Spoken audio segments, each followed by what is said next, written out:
பிணநாயகன் படத்தினுடைய அந்த பாடல் வெளியீடு சில ஊர்களில் தியேட்டர்கள்லையும் நடந்திருக்குது. அதை வந்து ஒரு அரசியல் நிகழ்வாகவே தற்குறி வெற்றி கழகத்தினர் வந்து நிகழ்த்தியிருக்கிறார்கள். ஆமா, அரசியல் நிகழ்வா அப்படி கிடையாதுண்ணே. அவங்க வந்து ஒரு அரசியல் வயப்பட்ட கூட்டம்ல, எதையுமே பொலிட்டிக்கலா தான் அணுகுவானுங்க. ஏன்னா நேற்று வரைக்கும் அவங்க வந்து எப்படியா வேணா இருக்கலாம், ஆனா இன்னைக்கு எப்ப வந்து தாவேகான்ற ட்விட்டர் அக்கௌண்ட் ஓபன் பண்ணாங்களோ அன்னைக்கே அவங்க எல்லாம் அரசியல் போட்டுட்டாங்க. அதனால எதையுமே ஒரு அரசியலை தான் அணுகுவாங்க. அப்படி ஒரு அரசியலாக அணுகி பல்வேறு கருத்துக்களை வந்து வாரி வழங்கி சம்பந்தமா அரசியலாவே தமிழ் சமூகத்துக்கு நிறைய வழங்கி இருக்கிறாங்க. அந்த மொத்த கருத்து களஞ்சியம் தான் இந்த வீடியோ.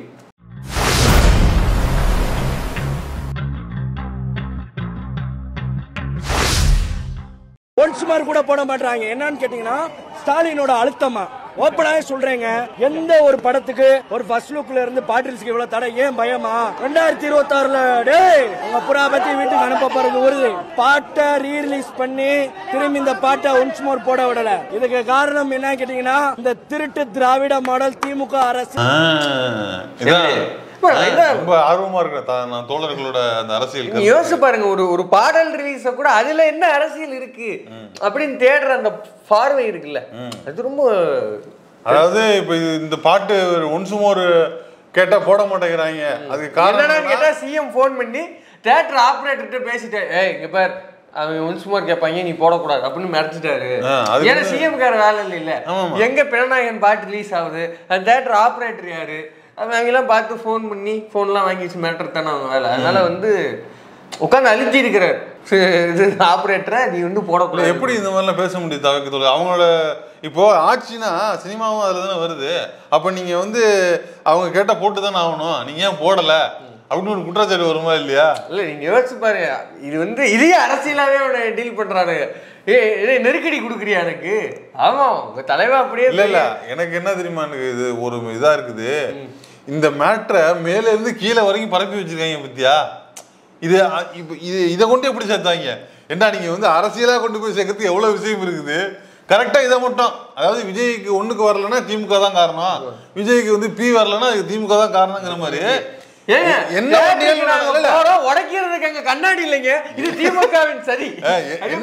என்ன பண்ணாலும் அதுக்கு திமுக தான் காரணம்னு சொல்லணும் நீங்க அப்படிங்கிற விஷயத்தை கொண்டு இந்த லூசு பைலட்லாம் கொஞ்சம் சேர்த்துருக்கிறதுக்கு நீ அண்ணாவையும் பெரியாரையும் ஒழுங்கா கொண்டு சேர்த்துருக்கலாம்ல. இல்ல இது அது சேர்க்கறது அசைன்மெண்ட்ல அது இல்லைங்க, A4 சீட்ல அது இல்ல. நேத்து யாரு நம்ம புஷியானந்த் ஏதோ ஃபைல கொண்டு போய் ஏதோ ஒரு காளியம்மன் கோயில்ல வச்சு கோயில் வாசல வச்சு கும்பிட்டு வராப்லையா. முதல்ல அந்த ஆளுக்கு முதல்ல பெரியார் யாரு அண்ணா நேரம் சொல்லி கொடுக்குறாரு, எதுக்கு எடுத்தாலும் திமுக தான் காரணம் அப்படின்னு சொல்லி விட்டு போயிடுறாங்க. தியேட்டருக்கு போறேன் பாத்ரூம்ல தண்ணி வரலைங்க, திமுகவே. ஆனா இதுல ஒரு இடத்துல பாஜக ஜெயிச்சிருச்சு. என்னது இவங்க சொல்ற அந்த வார்த்தைகள்லாம் கவனிச்சிங்களா? திருட்டு திராவிடம், திறனற்ற திராவிடம், இதெல்லாம் கேட்டதானப்பா ஆல்ரெடி. யார் வாயில கேட்டீங்க? காவி துண்டு போட்டு இந்த ஹரிஹர ராஜா சர்மா போன்ற ஆட்கள், இந்த நித்யானந்தம் போன்ற ஆட்கள் பேசுவாங்க, குறுக்கு புத்திகள் இதை பேசுவாங்க. ஆனா இன்னைக்கு அதே வார்த்தைய நம்ம ஆட்கள், நம்ம இளைஞர்கள் வந்து பேச வச்சிருக்கிறான். அப்படின்னா அவன் தான் அங்க போயிட்டானடா, நம்மளாவ பேச வச்சிருக்கான்னா அதுதான் பாஜகவோட சக்சஸ். அதான் பார்ப்பனியா. இது நீங்க கேட்டீங்களா, இது மேல இருந்து கீழே வரைக்கும் பரப்பி இருக்கான், அதனாலதான் இந்த பசங்க இப்படி பேசுறாங்கன்னு. அவங்க பரப்புனது வந்து அப்படி பேச வைக்கல, ஒரு பாட்டில் பேச வச்சிருக்குது. பார்ப்பனியும் பேச வைக்குது, பாட்டில் பேச வச்சு. அதான் நான் கேட்கறேன். இப்போ எல்லாமே திமுக சதி, எல்லாமே திமுக சதினா அவ திமுக வைக்கிற முத்திரத்தை மட்டும் எதுக்கு குடிக்கிறீங்கன்னு கேக்குறேன். அதுவும் திமுக தானே வைக்குது, அதை மட்டும் உங்களுக்கு தெரியலன்னு கேக்குறேன். ஓ அது எங்க திமுக வைக்குது? தமிழ்நாடு அரசுல நிர்வகிக்குது. அது திமுக சம்பந்தப்படல. அப்ப அதுல எங்க சம்பந்தம் கேக்குறேன். தியேட்டர்ல போடுற சாங்குக்கு தியேட்டர்ல போடுற ஒண்ணுக்கு வரலன்னா உனக்கு நான் அதுக்கு எதுக்கு அதை குடிச்சிட்டு பேசுறேன்னு கேக்குறேன். அங்க போய் வாங்கும்போது இனிக்குதா மூத்திரம் கேக்குறேன், பாட்டிலுக்கு 10 ரூபாய் வாங்கும்போது இனிக்குதா? அந்த கொள்கை முழக்கத்தை அங்க போட்டிருக்கானுங்க, அதை பாருங்க நீங்க. பாட்டிலுக்கு 10 ரூபா, பாட்டிலுக்கு 10 ரூபா, பாட்டிலுக்கு 10 ரூபா, பாட்டிலுக்கு 10 ரூபா. புரியுதா? அவனை எதை பேச வைக்கல, பார்ப்பனியம்லாம் பேச வைக்கல. அப்ப அந்த மூத்தத்தை குடிச்சிட்டு தான் வந்துருக்கானுங்க. அவன் வந்து 10 ரூபா கொடுத்து ஆலயத்துல இப்ப திமுக சதின்னு தெரியல. இப்போ வந்து ஒண்ணும் பண்ணல, அவரு ஸ்டாலின் அவர்கள் வந்து பண்ணல. யோசிச்சு பாருங்க, இது குடிக்கும் போது இடிக்குது அப்படியே. இல்லை யோசிச்சு பாருங்க, ஒரு தேட்டருக்கு அவங்க கட்சி தலைவர் அவன் கட்சி தலைவனுடைய பாட்டு ரிலீஸுக்கு போறப்பயே நல்ல ஃபுல் மப்புல போறான்னா, இவெல்லாம் வந்து ஒரு பொதுக்கூட்டத்துக்கு அந்த இதுவே பொதுக்கூட்டம் தான்டா, நான் பொதுக்கூட்டம் போயிட்டு வரேன். மேன் என்ன மேன் நினைச்சிட்டு நீ? எங்களுக்கு வந்து தலைவர் படம் ரிலீஸ் ஆகுறதாண்டா எனக்கு அரசியல் நிகழ்வு. அதான்டா மாநாடு. வருஷத்துக்கு ஒரு படம் ரிலீஸ் ஆச்சுன்னா ஒரு அரசியல் நிகழ்வு ஒண்ணு, 2 படம் ரிலீஸ் ஆச்சு அரசியல் நிகழ்வு 2 மாநாடு, 2 பொதுக்கூட்டம், 2 மாநாடு. இந்த மாதிரி பாட்டு ரிலீஸ்ங்கிறது பொதுக்கூட்டம், ட்ரெய்லர் ரிலீஸ் திருமுனை கூட்டம். இவ்வளவுதான் அரசியலே, இவ்வளவுதான் எங்களுக்கு. ஃபர்ஸ்ட் லுக் ரிலீஸ் அது இல்ல, அது என்ன பண்றது? அதுக்கு தான் ஒண்ணு போட்டு அது வந்து இடையில ட்ரெய்லர் டீசர் போறத வச்சுப்போம், பாட்டுக்கு படத்துக்கு நடுவில் போடுவாங்கல்ல. எங்களுக்கு அரசியல் நிகழ்வு நாங்க இப்ப அனௌன்ஸ்மெண்ட் தான் அறிக்கை அப்படி வச்சுக்கோம். அந்த லெவல்ல நாங்க டீல் பண்ணிட்டு, இது வந்து ஒரு என்னது, இது என்ன பொதுக்கூட்டமா மாநாடு, இது வந்து மாநாடு லெவல்ல பேசிட்டு இருக்கோம். மாநாடு கூட்டத்தை தான் போயிட்டு வந்திருக்கோம். அந்த கூட்டத்துல போட்ட தீர்மானத்தை பத்தி நாங்க பேசிட்டு இருக்கோம். இல்லை, அதாவது அந்த கரூர் துயர் சம்பவத்தில் வந்து பாதிக்கப்பட்ட காயமடைந்தவர்கள் வந்து சிலர் வந்து சில ஸ்டேட்மெண்ட்கள் பதிவு. கரூர்ல பாதிக்கப்பட்டது யாரு? என்ன பொதுமக்கள் தான். விஜய் சார் பாவம் சார், வெயிட்டு குறைஞ்சு சார், அவர் ரொம்ப துரும்பா இழைஞ்சு கண்ணத்துலாம் பாருங்க சார், ஒட்டி போய் தாடி எல்லாம் வச்சு ரொம்ப இது கரூர் துயர் சமூகத்துல பாதிக்கப்பட்டது யாராண்டா விஜயா. இது எங்க போய் சொல்றது? நம்ம எங்கதான் கோயில போய் அள்ளி வைக்கிறது தெரியல.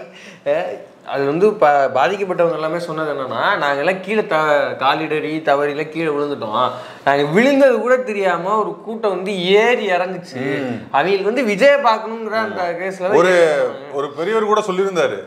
அவர் வந்து அந்த கூட்டத்தை தப்பி வந்தவர் தான் சொன்னாரு, எனக்கு பயம் வந்துருச்சு.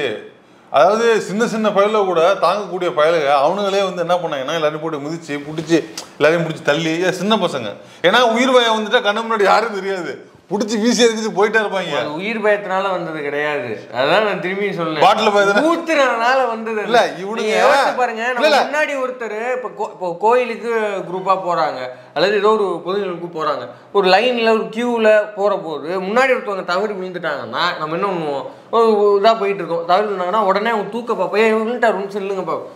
ஆனா தவறி விழுந்தது மீறி ஒருத்தர் ஏறி மிதிச்சு ஓடுறான்னா அப்ப நிறைய போதையில இருந்திருக்காங்க. அந்த கூட்டத்துல அதிகமா ரெஸ்பான்சிபிலிட்டி எடுத்துக்க வேண்டியது அங்க உள்ள இளைஞர்கள் தான். இந்த மாதிரி சம்பவம் நடக்கும் போது அதிகமா காப்பாத்திருக்க வேண்டியது அங்க உள்ள இளைஞர்கள் தான். ஆனா அவனுங்க எல்லாரும் நாங்க வேற சில ரெஸ்பான்சிபிலிட்டிஸ்ல இருந்ததுனால அவனுங்க வந்து அதை எடுத்துக்க முடியல, அந்த நினைப்பிலே அவனுக்கு இல்ல. முதல்ல இப்ப புரியுதா, தியேட்டருக்கே இப்படி வரான்னு இல்ல. இந்த ரீசன் வந்து எந்த விசாரணையிலும் வராது. இப்போ என்ன எஸ்ஐடி போட்டாலும், என்ன சிபிஐ போட்டாலும், என்ன தனிநபர் போட்டாலும், இந்த மருந்து சாப்பிட்டு போயிட்டு அவனுக்கு ஒரு அட்ராசிட்டி பண்ணியிருப்பாங்கல்ல, சுயநினைவே இல்லாம இருந்து அந்த கூட்டத்தை வந்து ஒரு கட்டுக்குள் இல்லாம வச்சு ஒரு மாப் சைக்காலஜி உண்டாக்குனாங்கல்ல, அதுக்கு முதல் காரணம் அவனுங்க வந்து அந்த நிலைமையில இருந்தது தான். இது எந்த விசாரணையும் வர போறதே கிடையாது. ஆனா அவனுங்க வந்து கண்ட்ரோல்ல இல்லை, எல்லாத்தையும் காப்பாற்றப்பட வேண்டிய இடத்துல இருந்தவனுங்க அதை செய்யவே இல்லைங்கிறது ரொம்ப ஒரு கஷ்டமான விஷயம். இதெல்லாம் வந்து அதாவது அரசியல்னா வெறுமன அரசியல் மட்டும் கிடையாது, இதுல வந்து எக்கனாமிக்ஸ் எல்லாம் பேசியிருக்காங்க, பொருளாதாரம் எல்லாம் பேசியிருக்காங்க. எக்கனாமிக்ஸா? எஸ், விரண்டுருவீங்க அந்த அளவுக்கு எக்கனாமிக்ஸ் பேசியிருக்காங்க. அமர்த்தியாசன் எல்லாம் பிச்சை எடுக்கணும். அப்படியா? பாக்குறீங்களா? ப்ளீஸ் கன்ஃபார்மா 1000 கோடி தாண்டும் ப்ரோ, இல்லனா படம் வந்து தளபதி ப்ரோ அவன் கம்மியா சொல்றான். டேய் ஓரம்பா அப்படி 1 லட்சம் கோடி தாண்டும் ப்ரோ தளபதி படம். எப்படி இப்ப நான் இதுக்கு வந்து ராஜகிரண் ஸ்டைல்ல தான் ஒண்ணு சொல்லணும். என்னது? மசுர அடிக்கும் சொல்லுவாப்புல இதுல பவர் பாண்டியில, நீ இன்ஜினியர் ஆயிடுவியா மயிரா அப்படின்னு மயிர அடிக்கும். 1000 கோடி லட்சம் கோடியா? லட்சம் கோடி. டே லட்சம் கோடிக்கு இல்ல லட்சம் கோடிக்கு எத்தனை சைபர்னு சொல்லி அதெல்லாம் உங்களு சேட்டலைட்ல ரைட்ஸ் 55 கோடிக்கு கொடுத்துருக்காங்க. நான் சொல்லல, சிவகார்த்திகேயன் படமே 40 கோடிக்கு வாங்குறாங்கப்பா. புரியுதா உனக்கு? அப்ப வந்து விஜய் படம்லாம் 100 கோடி அடிக்கணும்.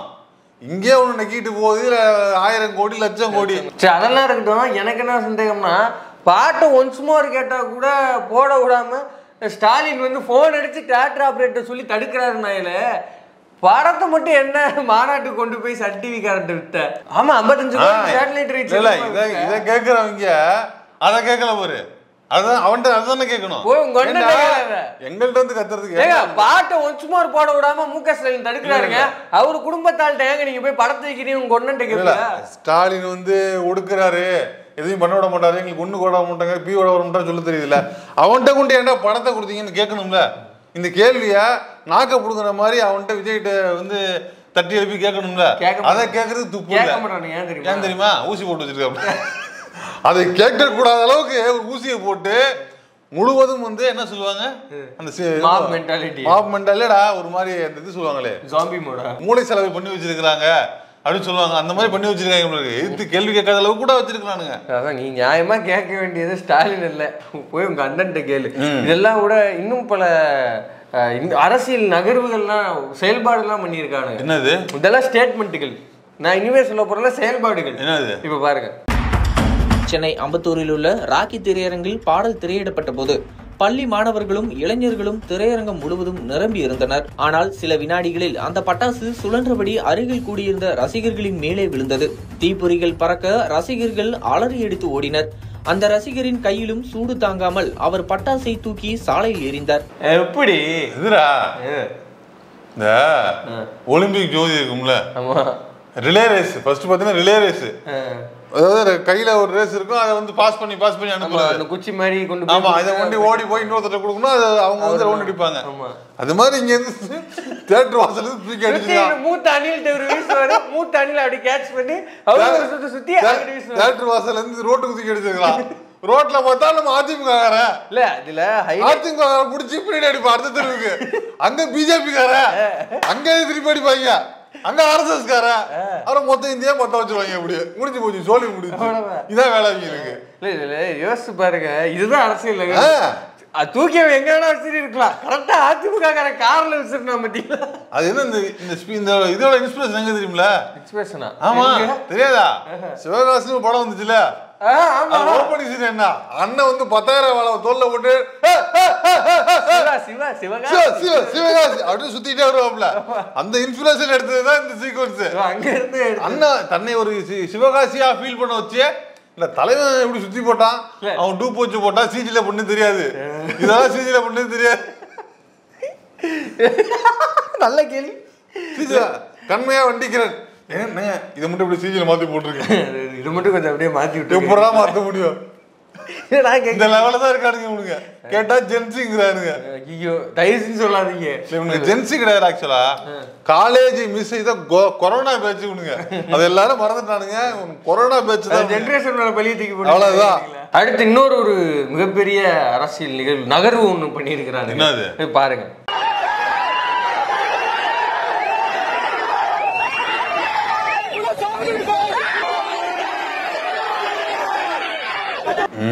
கடவுளே, எவ்வளவு பாடம் மேல இருந்து பெரியார் பார்த்து கொண்டிருக்கிறார். ஆமா, எவ்வளவு பாடம் எடுத்தாலும் இது திருந்துற மாதிரி இல்ல. எதுக்கு அனாவசியம் இல்ல. அந்த கரூருக்கு போகும்போது அந்த பஸ்ஸுக்கு சைட்ல 2-3 பேர் அந்த வீல் அடிபட்டு விழுந்தாங்கல்ல, அதை விஜய் பார்க்கவே இல்லை. அந்த சம்பவம் என்ன ஆச்சு, இடிபட்டவங்க என்ன ஆச்சு, பைக் என்ன ஆச்சுன்னு நக்கீர் அண்ணா வந்து திரும்ப கேட்டுட்டு இருக்காரு. அதை பத்தின டீட்டெயில் வரவே இல்லை. அந்த வண்டிக்குள்ள இடுக்குள்ள மாட்டினாங்களே, அடிபட்டுச்சா, நீ பாத்தியா, உன் பொறுப்பாளர்களை பார்த்தாங்களா, அதை பத்தின தகவல் எங்கேயும் வரவும் இல்லை. அதே மாதிரி விஜய் வந்து தன்னை சுத்தி நடக்கிற இந்த மாதிரியான விஷயங்களை கண்டுக்கிறதே கிடையாது. இப்போ இந்த பால் ஊத்தாதீங்க, என்னை வந்து அதை பண்ணாதீங்க, இதை பண்ணாதீங்க சொன்னா மட்டும் பத்தாது. இந்த பண்றாங்களே, சொல்லும் போது பண்றாங்க. என்ன பண்ண போற? யாரு பண்றது? யாரு இதை உன் போட்டோவுக்கு தான் ஊத்துறாங்க.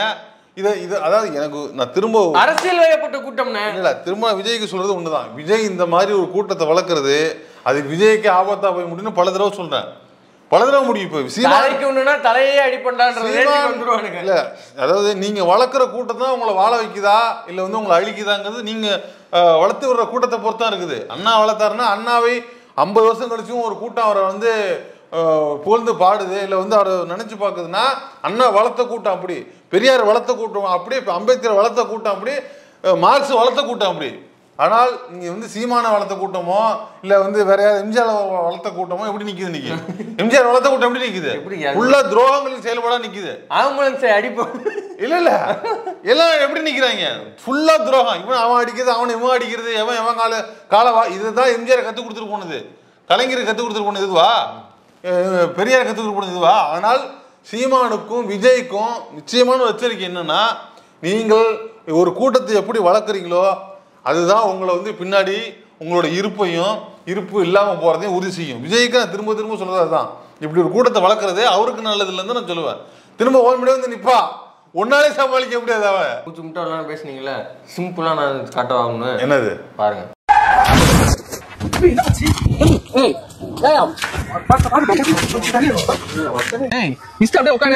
நான் போன் பேச மாட்டேன் வண்டியா.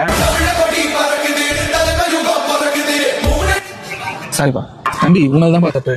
அவன் தப்பு தம்பி, அவனுக்குலாம் சொல்லி புரிய வைக்க முடியாது தம்பி, அவனுக்குலாம் சொல்லி புரிய வைக்க முடியாது. கம்முன்னு வா. அவ்வளவுதான்டா. இப்படி ஏன்டா இவ்வளவு பேச வச்சியா? அதுதான் நான் பாத்துக்கிட்டே இருக்கேன், பேசிக்கிட்டே இருக்கேன். இப்படியே போட்டு விட்டுருக்கலாமேடா. ஆனா இப்படி ஒரு குரூப் உருவாதுங்கிறது இருக்குல்ல, அன்னைக்கு பேசுனேமே, நீங்க வந்து யாராவது பேச திருத்த முயற்சி பண்றீங்களா? சொல்ல முடியாது. எதிரில் விஜயா கூட இருக்கலாம். அதே மாதிரிதான் இப்படி ஒரு என்ன சொல்லுவாங்க, எல்லாத்தையும் பேசி திருத்திட முடியாது. எதிரில் இருப்பார் விஜயா கூட இருக்கலாம். இப்படி ஒரு கல்ட்டு, இப்படி ஒரு குரூப், இப்படி ஒரு என்ன சொல்ல உருவாகி வந்துட்டு இருக்காங்க. அதாவது தப்பா அவனுக்கு பண்ணிட்டு என்ன, இது சங்கி மனநிலை தானே. அவனுக்கு ஒரு நியாயம் பேசுவாங்க. எப்படின்னா, அதாவது சமுதாயத்துக்கு சம்பந்தம் இல்லாத அறமில்லாத ஒரு செயலை செஞ்சுட்டு அதை நியாயப்படுத்தி பேசுவாங்க. இல்ல அவங்க ஒரு நியாயம் பேசுவாங்க. ஆமா, அது அவங்க உலகத்துல நியாயம். நம்ம இந்த மனிதர்கள் வாழ்ற உலகத்துல நியாயமே கிடையாது. அந்த சம்பவத்தை கொண்டு உலகத்துல எந்த மூலையில வச்சாலும் செருப்பை கொண்டுட்டு தான் இருப்பாங்க. ஆனா அவனுக்கு மட்டும் நியாயப்படுத்தி பேசுவாங்க. அது சங்கி கூட்டத்துக்கு அப்புறமா இந்த கூட்டம் வந்து இருக்குது, சின்ன சங்கி கூட்டம். இந்த கூட்டத்தை நம்ம எப்படி இது சமாளிக்க முடியாது, இதை கடந்து போகணும். இதை பேசி புரிவிக்க முடியாது. நான் வர போலாம், நிப்பாட்டிக்கிறது தான். இவங்களோட சேர்ந்து வாழ பழகிக்கணும். வழி இல்லை.